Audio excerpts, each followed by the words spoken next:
Pastor Tom Mugerwa abantu beeyongedde ddala okubanga bamuweera obujulizi oba okumuwa ebimuli bye era nga mu byonna twebaza Mukama nti ebintu bino byonna bituukawo nga akyali mulamu. Ekyo no tukyebaliza Mukama because abantu abasinga basiima abantu nga bava dda mu bulamu bw'ensi eno, abantu abasinga balaba ekirungi ekiri ku muntu ng'omuntu oyo amaze kujjululwa. So we thank God nti Pastor Tom Mugerwa abantu bamusiimye nga akyali mulamu. Abasumba b'enjawulo bavaayo nabo banga boogera ku Pastor Tom Mugerwa ebirungi. Si bamutundwe bokka wabula tuzze tulaba ne ku basumba abalala twalabako Pastor Bugembe bwe yavaayo n'ayogera ekirungi n'agamba nti nze ekkanisa eyange eno abalalu tubagoba bugobi naye emutundwe baaniriza. So n'abanga naye awa Pastor Tom Mugerwa ebimuli. Kati olunaku olwaleero mbaleetedde pastor ono bamuyita Pastor Tadeo Mugisha era nga naye musumba wamaanyi Entebbe Road eyo endowooza abasinga mumumanyi. So Pastor Mugisha aze naye okwogera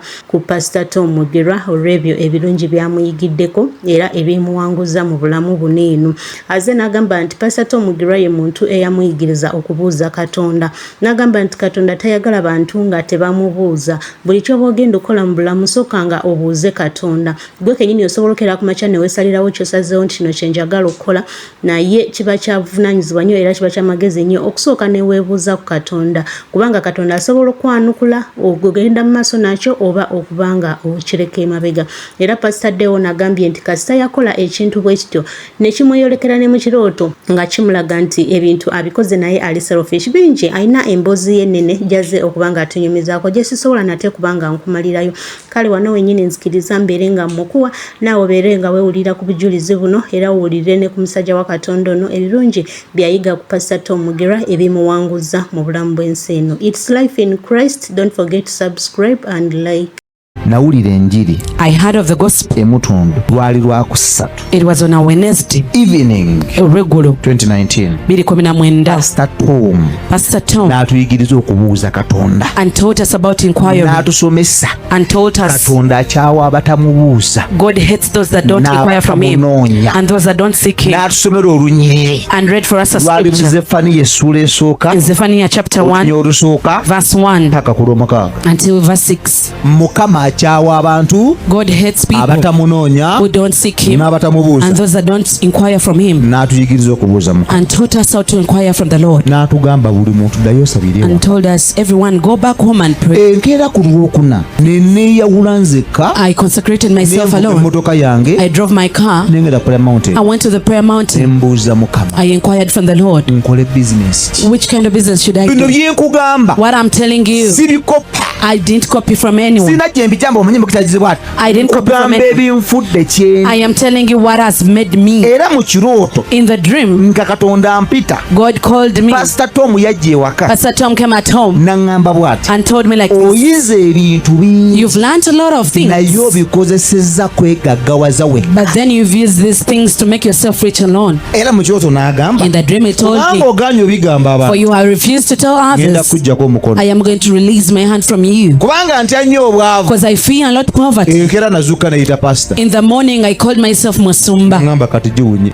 Ebirimu okuggyako omukono. Things of releasing a hand. Obwo si bwavu obwo. That is poverty. Ningenda ku prayer mountain. Then I went to Lusozi. Ninteeka akatebe awo. Then I placed my chair down. Okubuuza Mukama. Then I started inquiring from the N'omwana Lord. olunyiriri. And Zephaniya emu. I read the scripture, Olunya olusooka. Zephaniah chapter 1 verse 1. And, n'agamba nze nkyawa abatambuuza. and say, I hate those. Agamba ngenda kuzikiriza byonna I'll destroy everything. okuva ku nsi. bw'ayogera Mukama. Bw'ayogera Mukama. Ndimalawo omuntu n'ensolo Ndimalawo omuntu n'ensolo genda ku lwokutaano. n'abo abazisinza ejje ery'omu ggulu ku nnyumba waggulu abo abansinza abalayirira Mukama nga balayira Malukamu n'abo abazza ennyuma N'abo abazza ennyuma obutagoberera Mukama obutagoberera Mukama. n'abo abatamunoonya N'abo abatamunoonya Mukama newankubadde okumubuuza. newankubadde okumubuuza. Katonda akyawa abantu abatamubuuza. God hates those that don't inquire from Naye him. ne mbuuza Mukama ku lusozi gwe twali. Then I inquired from the Lord, Nimugamba the Mukama. mountain, and said to God, Bizinesi ke nnina kano mu the kibuga. business I have in town. Olwo singa mabirizi akwata omu. Now what if my busy has fire? Nanga Mukama mpayo bizinesi endala. Give me another business. Nimugamba Mukama nyingire mu bizinesi ki. God, which kind of business should I enter Nimugamba into? Mukama ntandikewo ki. What should I Nga start? nina fiyazi zange. I had a fears man. Naawe baakola efiyazi zo. Better no kutyo kuko. Tokkiriza kuteeka kubanga olina akabizinesi kamu wamu nawe beera. Don't allow to be with one business, my friend. Mba ku lusozi. As I was leaving the prayer mountain, nzikirya bwe nti as I was sloping, nga ntuuka we nali nsula. I reached where I was sleeping. Nali nsula Mutundu nga Wakatolubwamu. I was sleeping around Mutundu, around Pastor Katolubwamu. As I was sloping to my home place, omuntu yalinga atudde wano mu ntebe. as if a person was next to me in the car and told me, mpe emmotoka eno. give me this car nkuwe business endala. and I give you another business. Ne nkwata emmotoka. I got the car ne ntwala ku church. Mukama n'ampa essomero. and God gave me a school. mu myezi ekyo. Within 2 months. kakati essomero lye bampa. Now the school they gave me, Mount Zion Kayabwe. Mount Zion Kayabwe. Bw'oli comparinga. When you compare it, emmotoka yali abakadde 29. 29 million. N'oli comparinga n'essomero. When you compare it with a school, bikwatagana. do they compare? Kwa essomero ne wompa akawumbi sikakwa. Even though you give me 1 billion shillings, I don't get it. Omuntu taabenga mulamu lwa mmere.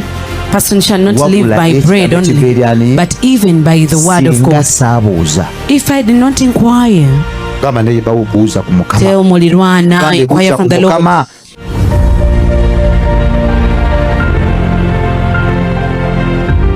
Bayibuli egamba The Bible says nti naawanga omukisa emirimu gy'emikono gyo. that I will give a blessing to the works of si your buli hands. bizinensi nti Katonda agenda giwa omukisa ku lulwo. Your hands. Waliwo bizinensi business. nga Mukama yateesa nga bw'oli giyingira ogeza gaggawala. There is a business God planned for you when you enter into it. You'll be Zabuli rich. 23 Psalms 23 olunya olwokubiri. verse 2. Dawudi yagamba David said, nti anuŋŋamya mu ddundu ery'omuddo omuto. Omuddo omuto ye bizinensi etamenya. the green pastures are the businesses that you don't Omuddo struggle omuto ye for. bizinensi nga teriimu kutuuyana nnyo. Green pastures are the businesses that you don't have to Gamba sweat ayi for. Yesu. So, oh Jesus, Zibula amaaso gange open my eyes ndabe and I bizinensi see a business gy'ogenda okuwa omukisa ku lwange. where you will give a blessing for me.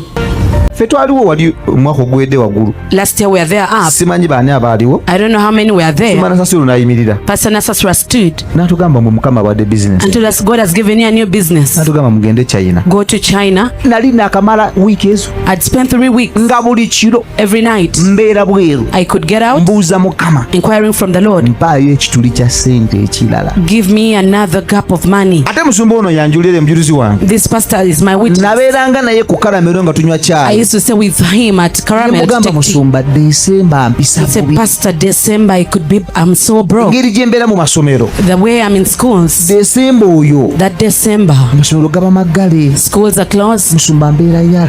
Pastor, I am broke in that season. Okutya kwange Now my fear, nakutwala mu nsi ey'omwoyo. I took it in the spiritual Ne realm ŋŋamba Mukama and I told God, neetaagayo bizinensi. I need a business.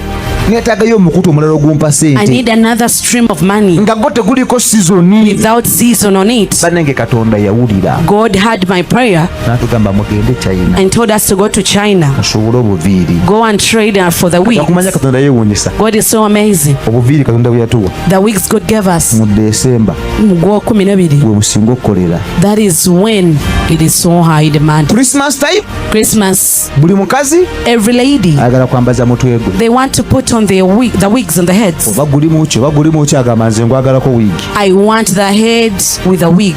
Nga bwe nali nkaaba The way I was crying, Mukama bwe yawulira. Nga mumanyi nti okuyiga tekuggwaayo, buli lunaku obeera n'ekyoyize era ate bw'okiyiga n'okiteeka mu nkola, eyo y'engeri yokka eba ennungi okugenda mu maaso. Kati n'olunaku lwaleerako nako tukayize.